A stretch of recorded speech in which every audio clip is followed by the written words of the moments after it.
حشر کے معاملات بہت سخت ہیں، جہاں نوح علیہ السلام ڈر رہے ہیں، موسیٰ علیہ السلام ڈر رہے ہیں قیامت کے دن، پیر صاحب کہتے ہیں میں بخشوا دوں گا۔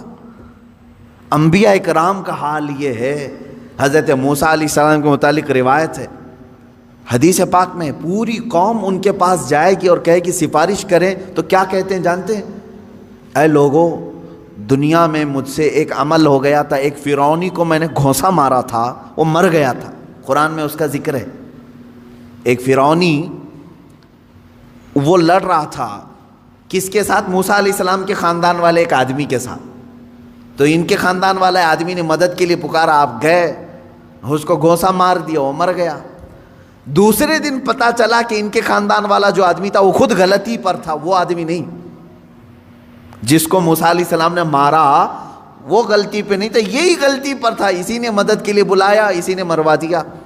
موسیٰ علیہ السلام کو اس عمل پر بڑی پشیمانی ہوئی، اور قرآن پاک میں اس کا ذکر ہے۔ موسیٰ علیہ السلام نے رو رو کر کے توبہ کیا، استغفار کیا کہ میرے ہاتھ سے ایک آدمی مر گیا۔ اب حدیث میں سنتے ہیں آپ، قیامت کے دن جب پوری مخلوق موسیٰ علیہ السلام کے پاس شفاعت کے لیے جائے گی تو وہ کہتے ہیں زندگی میں میرے سے ایک عمل ایسا ہو گیا تھا، میرے گھونسے سے ایک ناحق آدمی مر گیا تھا، آج مجھے ڈر ہے کہ اللہ کہیں مجھے وہ سوال نہ کر لے۔ کون کہہ رہا ہے؟ موسیٰ علیہ السلام۔ تم مجھے سفارش کی بات کر رہے ہو، مجھے خود میرے متعلق ڈر لگ رہا ہے کہیں میرا وہ عمل مجھ سے پوچھ نہ لیا جائے، میں کہاں سب کی سفارش کروں گا۔ اور یہاں صبح سے شام تک عورتوں کی بھیڑ میں بیٹھا ہوا پیر، وہ کہتا ہے میں سب کی بخشش کروا دوں گا۔ عورتوں، ہاں مرید کرنا جائز ہے عورتوں کے لیے، لیکن مصافحہ، بدن دبانا، مالش کروانا، یہ چیز ہرگز شریعت کی اجازت نہیں دی جاتی۔ ایسے سارے لوگوں کی میں تردید کرتا رہوں گا، اس لیے کہ اپنی قوم پہچانے۔ تم اپنے جسم کے علاج کے لیے جو ڈاکٹر ڈھونڈتے ہو، اچھے سے اچھا ڈاکٹر ڈھونڈتے ہو، MBBS چاہیے، MD چاہیے، اور اپنی روح کے علاج کے لیے جھولا چھاپ، جس کی کوئی شریعت میں علم بھی نہیں، ایسے پیر کو ڈھونڈ لیتے ہو جو تمہاری طبیعت اور تمہارے روح کا علاج کرے گا۔ وہ کیا علاج کرے گا؟ وہ خود بیمار آدمی ہے بیچارہ، روحانی بیمار ہے۔ ہاں، جو روح کا بادشاہ ہوتا ہے تم اس کو دیکھو گے کہ وہ نمازوں کے لیے دوڑ رہا ہوتا ہے، اپنے مریدین سے کہتا ہے تنبیہ کے ساتھ، کچھ بھی چھوٹے لیکن اللہ کی عبادت تم سے نہ چھوٹے۔ وہ پیر صحیح ہے جو تمہیں رب تعالیٰ تک جوڑ دے، یہ نہیں کہ تمہیں اپنی دکان تک جوڑ دے۔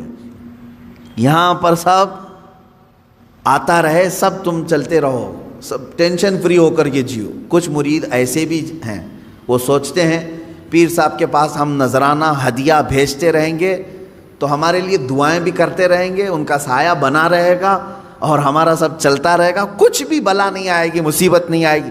یہ سب جاہلوں کے پیدا کیے ہوئے معاملات ہیں میرے عزیزوں، جاہلوں کے ہیں۔ صحابہ کرام سے بڑھ کر کے مرید کون تھا؟ میرے آقا صلی اللہ علیہ وسلم سے بڑھ کر کے پیر کون تھا؟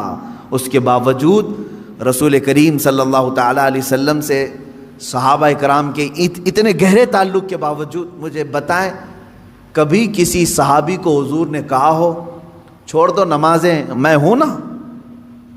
کسی سے کہا ہو؟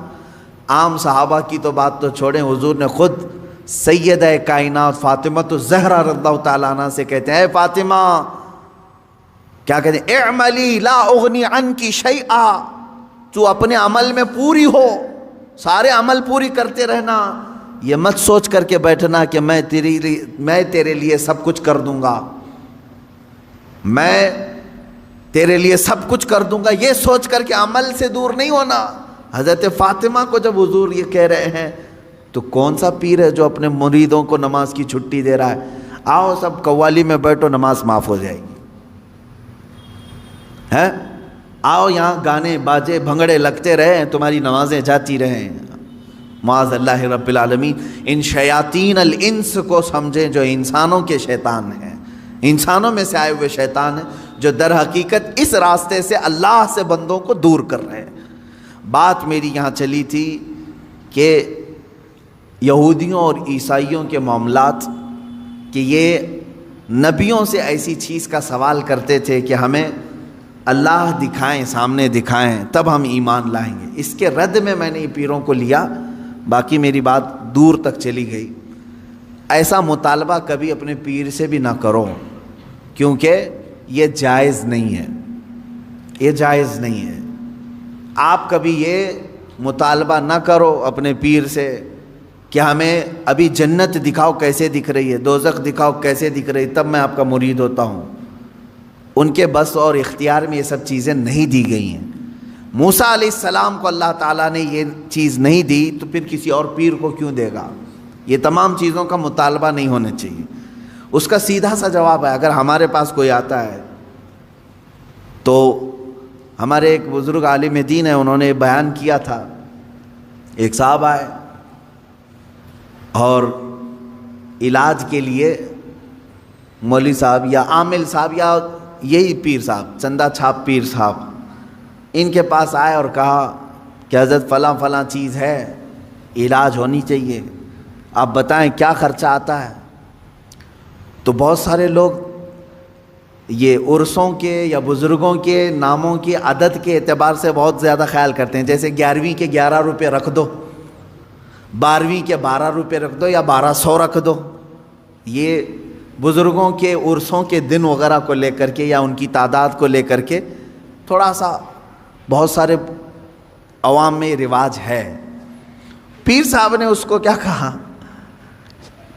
کہ تیرا علاج ہو جائے گا، 1,24,000 نبیوں کے نام کے حساب سے نذرانہ رکھ، 1,24,000 نبیوں کے نام پر نذرانہ رکھ، تیرا علاج ہو جائے گا، ڈرنے کی ضرورت نہیں۔ اگر تمہارے ساتھ بھی ایسا ہو اتنا بڑا نذرانہ، تو پیر بھی جو ہے ڈیجیٹل پیر ہے، مرید ہے اس زمانے کا۔ تو اس نے کہا بالکل حضور، آپ ایک ایک نبی کا نام پڑھتے جائیں، میں 1-1 روپے ڈالتا جاؤں گا۔ کہاں سے پڑھیں گے پیر صاحب؟ کیونکہ نہ قرآن میں ان کے پورے نام آئے ہیں، نہ حدیث میں پورے نام آئے ہیں، صرف حضور نے بتایا ہے کہ 1,24,000 نبی آئے تھے۔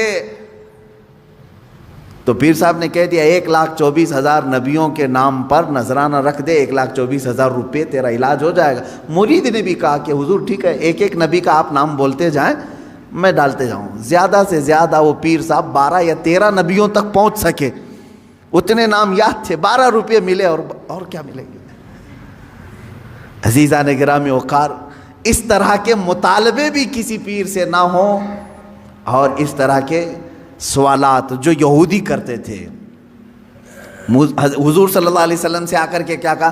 کتاب اترنا چاہیے ہمارے سامنے تب ہم ایمان لائیں گے۔ موسیٰ علیہ السلام کی قوم جا کر کہہ رہی اللہ دکھنا چاہیے ہمیں تب ہم ایمان لائیں گے۔ تم اس طرح کے مطالبے ہرگز نہ کرو، جو ان کے بس میں نہیں ہے ایسی چیز نہ پوچھو۔ اللہ تبارک و تعالیٰ نے آپ کو خیر امت بنایا، یہ سب سے بڑی تمہاری فضیلت ہے کہ آج تک آپ نے کبھی کسی سے مطالبہ نہیں کیا میں مسجد اسی وقت جاؤں گا جب مسجد کے محراب میں مجھے اللہ دکھے گا۔ کبھی ہم نے مطالبہ نہیں کیا، بلکہ ہم بغیر دیکھے ایمان بھی لاتے ہیں اور سجدے میں بھی جاتے ہیں۔ ہم نے قرآن کو اترتے ہوئے دیکھا ہے کسی نے؟ آسمان سے آ رہا ہے، جبرائیل لا رہے ہیں، کسی نے دیکھا؟ نہیں۔ لیکن آج تک اس امت نے کبھی سوال نہیں کیا اپنے نبی سے کہ اترتی ہوئی دکھے ہمیں آیتیں تب ایمان لائیں گے۔ نہیں، اے رسول پاک آپ کی زبان سے نکلے یہی ہمارے لیے ایمان ہے۔ حضور اکرم نے فرما دیا یہ اللہ کی طرف سے ہے، یہی ہمارے لیے کافی ہے۔ اسی طرح عقیدہ یہی رکھو کہ بہت ساری ایسی چیزیں جو ناممکن ہیں ان کا سوال جائز نہیں ہے۔ اللہ تعالیٰ نے آگے یوں فرمایا کہ ایسے سوالوں پر اللہ کا عذاب آتا ہے، کڑک آتی ہے، بجلی آتی ہے، اور ایسے سوالوں کے کرنے والوں کو اللہ تبارک و تعالیٰ ہلاک فرماتا ہے۔ آگے کی آیتیں یہ ہے، اللہ فرماتا ہے ثم اتخذوا العجل من بعد ما جاءتهم البینات، پھر ان لوگوں نے بچھڑے کو ایسا بنا لیا۔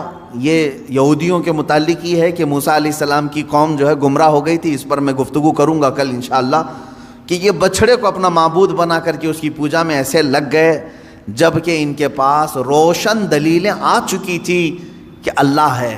آسمان اتار کر کے نیچے تک دکھا دیا اللہ نے، پھر بھی بچھڑے کے پیچھے لگ گئے۔ پھر بھی بچڑے کے پیچھے لگ گئے، یعنی ان کے سروں تک آسمان آ گیا تھا۔